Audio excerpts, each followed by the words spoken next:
परमहंस गीता चौथा अध्याय 19वां श्लोक। शत्रुदमन, यदि किसी प्रकार इसे उस आपत्ति से छुटकारा मिल जाता है तो यह फिर अपने गोल में मिल जाता है। जो मनुष्य माया की प्रेरणा से एक बार इस मार्ग में पहुंच जाता है उसे भटकते भटकते अंत तक अपने परम पुरुषार्थ का पता नहीं लगता। तो थोड़ा सा यहाँ पर प्रसंग स्पष्ट करना जरूरी है।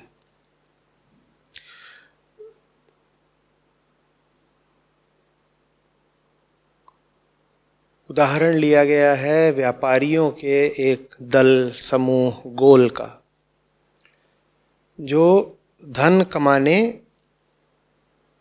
को बड़ा आतुर है।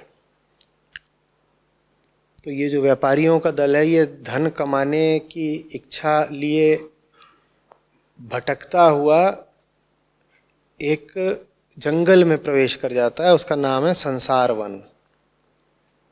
और उस संसार वन में हर तरह की आफतें हैं। रास्ता नहीं दिखाई देता, भ्रम होते हैं, तमाम तरह के भय होते हैं, बीमारियां हैं, हिंस्र पशु हैं, मच्छर और अन्य तरीके के कीड़े हैं जो काटते रहते हैं। और इसके अलावा उस जंगल में 6 डाकू लुटेरे भी हैं। लेकिन ये व्यापारी हैं, ये माया की प्रेरणा से उस जंगल में घुस गए हैं और सोच रहे हैं कि यहाँ कुछ लाभ हो जाएगा। और बीच बीच में वहाँ कुछ उनको चीज़ें मिल भी जाती हैं जिससे उनका मन बहला रहता है। तो बड़े विस्तार से फिर इस अध्याय में उन व्यापारियों की हालत का वर्णन किया गया है कि कैसे वो लुटते रहते हैं, फिर भी भटकते रहते हैं और प्रजनन भी करता रहते हैं, अपनी तादाद भी बढ़ाते रहते हैं, कुछ मरते भी रहते हैं और अंततः भटकते भटकते सब उसी जंगल में मृत्यु को प्राप्त होते रहते हैं। लेकिन अपने पीछे अपनी औलादें छोड़ते रहते हैं जो उसी जंगल में भटकेंगी और भटक भटक मरेंगी। तो ये विवरण दिया गया है। बड़ा रुचिकर, बड़ा रोमांचक विवरण है। इसको पढ़िएगा अगर आपने नहीं पढ़ा है अभी तक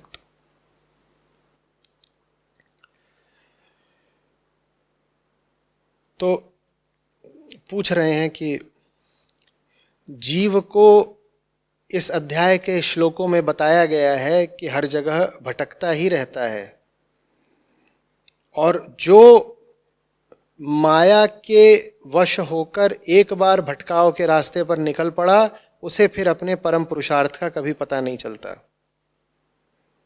तो कह रहे हैं कि इन बातों के अनुसार तो जैसे मनुष्य किसी साधारण स्थिति में माया के ही जाल में है और ऋषि भरत तो निर्देश दे रहे हैं राजा को कि तुम तुरंत बदलो। तो फिर हम शुरुआत कहाँ से करें कि भटकावों से बच सकें, माया जाल से बच सकें और हम बदल सकें। शुरुआत वहीं से करो जहाँ से शुरुआत हुई थी। तुम फंसे कैसे थे? तुम फंसे थे लालच में। बस जहाँ से शुरुआत हुई थी उसी बिंदु को पकड़ लो, बच जाओगे। ये जो वणिक समूह है, व्यापारियों का दल, ये जंगल में घुसा ही क्यों था? लालच में कि यहाँ कुछ मिल जाएगा। इसी बात को लोक संस्कृति में, जमीनी अध्यात्म में ऐसे कह देते हैं कि कामनाएं ही जन्म लेती हैं। माने लालच ही जन्म लेता है। तुम इस दुनिया में फंसी इसीलिए गए क्योंकि तुम्हें लालच था। तुम्हें लालच था तो वो लालच ही माँ के गर्भ से पैदा हुआ है। अब वो जीवन भर लालच में ही बिताएगा। आंखें लालची हैं, वो बाहर देखेंगी कि क्या बढ़िया चीज़ है दिख जाए। कान लालची हैं, वो सुनते रहते हैं कुछ बढ़िया चीज़ सुनाई दे जाए। हाथ पांव शरीर सब लालची, मन लालची, ये लगे रहते हैं कुछ बढ़िया हो जाए। हम सब उन्हीं व्यापारियों का समूह है जिनकी यहाँ चर्चा की गई है। ये शरीर ऊपर से लेकर नीचे तक ऐसे व्यापारियों का दल है जो लाभ कमाने की चेष्टा से इस संसार वन में भटक रहे हैं और भटक भटक के पिट रहे हैं। एक से एक दुर्गतियां हैं। उन सब का बड़ा सजीव चित्रण किया गया है श्लोकों में, पढ़ लीजिएगा। लगातार भटक रहे हैं, लगातार पिट रहे हैं, लेकिन पिटते पिटते पिटते बीच बीच में अचानक कुछ थोड़ा लाभ भी हो जाता है। और लाभ जो होता है वो होता काल्पनिक ही है। उदाहरण के लिए एक लाभ ये होता है कि सो रहे थे बढ़िया सपना आ गया, तो व्यापारी गण जब सुबह उठते हैं तो वो दोबारा स्फूर्ति से और ऊर्जा से भरे होते हैं कि बढ़िया सपना आया है, चलो चलो चलो। या भटक रहे हैं, भटकते भटकते एक भटकने वाले ने एक भटकने वाली को पकड़ लिया और फिर एक छोटा सा भटकने वालू पैदा कर दिया और बड़े प्रसन्न हो गए। तो भटकने के भी अपने मजे हैं। वो जो भटक रही थी वो भटक ना रही होती तो तुम जैसे भटके हुए के पास क्यों आती? अगर वो भटकी हुई ना होती तो तुम्हारे हाथ कभी लगती ही नहीं। तो देखो भटकने का फायदा मिल गया ना। जो भटक रहा है वही तुम्हारे खेल में फंसेगा।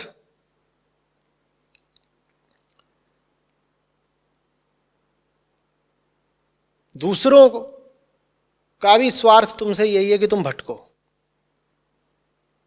भटके पुरुष को कोई सुधरी हुई सुलझी हुई नारी तो मिलेगी नहीं। तो भटके हुए पुरुष का स्वार्थ ही इसी में है कि वो चाहे कि नारियां भटकी हुई ही रहें।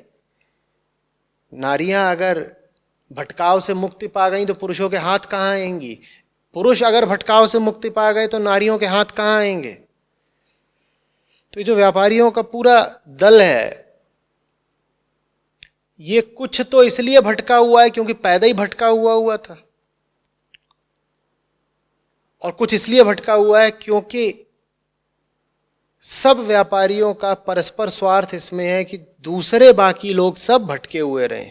एक भटका हुआ आदमी, आपको क्या लगता है वो किसी गुरु की तलाश में रहता है जो उसे भटकाव से मुक्ति दिला दे? नहीं, उसकी पहली कामना ये रहती है कि उसे और भटके हुए लोग मिल जाएं। समझिएगा बात को। भटके हुए आदमी की कामना ये नहीं रहती कि उसे कोई मार्ग दिखाने वाला पथ प्रदर्शक मिल जाए जो रास्ता जानता हो। भटके हुए की पहली इच्छा, पहली प्रवृत्ति ये होती है कि उसे और लोग मिल जाएं उसी के जैसे जो भटके हुए हो, क्योंकि उसका स्वार्थ ही उन्हीं से निकलेगा। ये बड़ी अजीब बात है। यही तो माया है कि जो भटका हुआ है उसे मांगना चाहिए कोई ऐसा जो राह जानता हो, लेकिन जो भटका हुआ है वो सबसे ज़्यादा दूरी उसी से बनाता है जो राह जानता है। अपने जीवन को अभी परख लीजिएगा। और भटके हुए को सबसे ज़्यादा आनंद किसके पास आता है? और भटके हुए लोगों के साथ। उन्हीं के साथ अपना मस्त मगन रहेगा।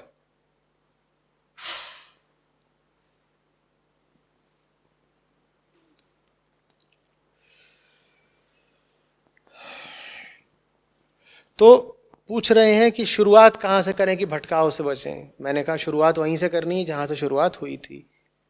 अपने लालच, अपने स्वार्थ से शुरुआत करो। यूं ही नहीं फंसे हुए हो। ये जो 6 लुटेरे हैं जंगल में, ये षड्रिपु हैं, और इन षड्रिपुओं की जो अम्मा है उसका नाम कामना है। देख लो क्या चाहते हो, किसे चाहते हो। जिसको तुम चाहते हो वही जंगल है तुम्हारा। उसी के कारण जंगल है, तो वही जंगल हुआ ना, यूं ही थोड़े ही फंसे हुए हो। और जंगल अगर बहुत अनाकर्षक लग रहा होता, बड़ा विभत्स लग रहा होता, तो कुछ भी प्रयत्न करके तुम उससे बाहर आ गए होते। जंगल विभत्स अनाकर्षक नहीं लग रहा है, जंगल में कहीं ना कहीं कुछ कशिश है, कुछ खिंचाव है, कुछ आकर्षण है। तो उन्हीं से बचना है जिनके प्रति तुम में आकर्षण है। और दूसरों की बात बाद में, सबसे पहले अपनी बात। सबसे ज्यादा आकर्षण तो हमें अपने आप से है ना। देखते नहीं हो जब कंघा करते हो तो आईने में कैसे अपनी शक्ल देखते हो? चुम्मी दे दिया करो खुद को। सबसे बड़े फैन तो तुम अपने खुद ही हो। सबसे ज्यादा अपने आप से बचो। तुम औरों को भी चाहते हो तो अपनी खातिर चाहते हो ना। तुम्हारे सबसे ज्यादा तुम किसके शुभेच्छु हो? अपने। तुम कहते हो मुझे बहुत खूबसूरत चीज चाहिए, बहुत ऊंची चीज चाहिए। तुम्हें ऊंची से ऊंची चीज किसके लिए चाहिए? अपने लिए। माने तुम ऊंची से ऊंची चीज से भी ऊंचा किसको समझते हो? अपना आकर्षण तुम्हें बहुत ज्यादा है। सबसे पहले स्वयं से थोड़ी अनासक्ति होनी चाहिए। स्वयं के प्रति एक वैराग्य होना चाहिए, जुगुप्सा होनी चाहिए। स्वयं के प्रति घृणा नहीं तो कम से कम वितृष्णा होनी चाहिए। अपने आप को देख के ये ना कहा करो आहा हा क्या बात है, मैं ही तो हूं सरताज सिकंदर। औरों को ना पता हो तुम्हारे कर्मों कांडों का, तुम्हें तो पता है ना। और कोई तुम्हारे बारे में धोखे में रह जाए तो रह जाए, तुम अपने बारे में कैसे धोखे में हो? तुम नहीं जानते अपनी हैसियत, तुम अपनी हरकतें नहीं जानते, तुम अपने विचार नहीं जानते, तुम नहीं जानते तुम कितने पानी में हो। दूसरा कोई तुमसे आकर के कह दे कि तुम बड़े अच्छे आदमी हो, उसको माफ किया जा सकता है। तुम अपने बारे में कैसे कह देते हो कि मैं बड़ा अच्छा, बड़ा ऊंचा आदमी हूं? यहां से शुरुआत करो। तुम्हारा प्राथमिक आकर्षण अपने प्रति है। अपनी नजरों में गिरो। तुम इस लायक नहीं हो कि अपनी नजरों में बहुत ऊंचे बन के घूमो, बड़ा आत्मसम्मान दिखाओ। अपनी नजर में गिरना जरूरी है। जो अपनी नजर में गिर नहीं सकता वो जीवन में उठ नहीं सकता। मेरी बातें बिल्कुल उल्टी लग रही होंगी, मैं जानता हूं, क्योंकि हमें पाठ यही पढ़ाए जाते हैं कि आत्मसम्मान, स्वाभिमान वगैरह होना चाहिए। और मैं कह रहा हूं अपनी नजरों में गिरो। पर सुन सकते हो तो सुन लो, नहीं सुन सकते तो बटन दबा दो। तुम्हारा रास्ता तुम्हारा, हमारा हमारा।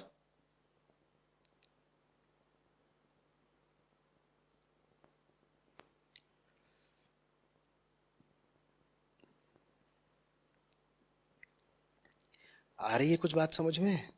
जंगल में तुम घुसे हो आकर्षण से, जंगल में घुसे हो तुम कामना से प्रेरित होकर, और तुम्हें पहला आकर्षण अपने प्रति है। अपने प्रति आकर्षण छोड़ो। इस लायक नहीं हो। कोई हम में से इस लायक नहीं है। मैं कोई व्यक्तिगत इल्जाम नहीं लगा रहा हूं किसी पर। कोई हम में से इस लायक नहीं है कि अपना बड़ा प्रशंसक रहे।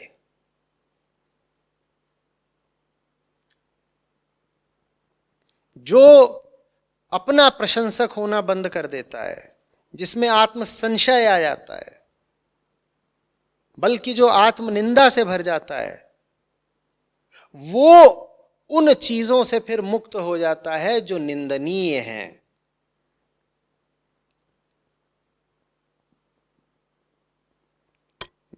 इसीलिए तुम पाते हो कि आध्यात्मिक आदमी में, सच्चे आध्यात्मिक आदमी में एक अनूठी विनम्रता होती है।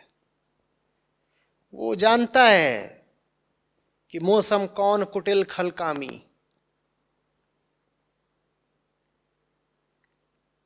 वो भली भांति जानता है कि वो बहुत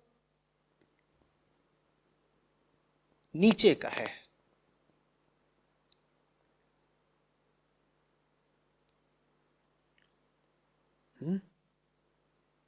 अहम ब्रह्मास्मि मत बोलने लग जाया करो। याद किया करो कबीर कुत्ता राम का, मुतिया मेरा नाम, गले राम की जेवरी, जित खींचे तित जाऊं।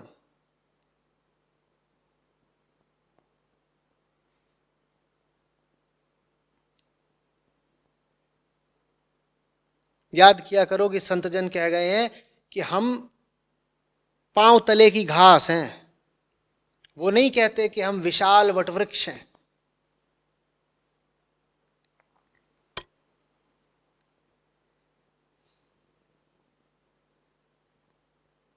चौड़ छोड़ दो,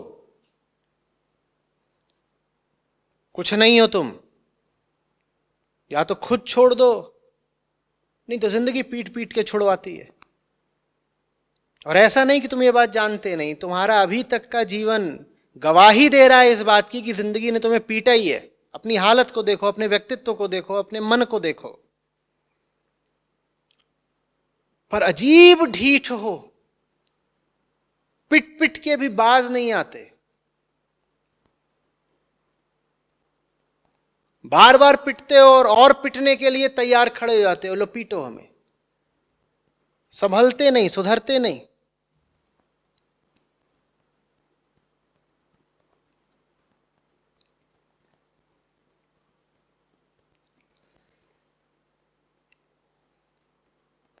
अपने प्रति अनाकर्षण, अपने प्रति अनासक्ति, अपने व्यक्तित्व के प्रति, अपने अस्तित्व के प्रति एक संशय का भाव, प्रयोग और परीक्षण का भाव,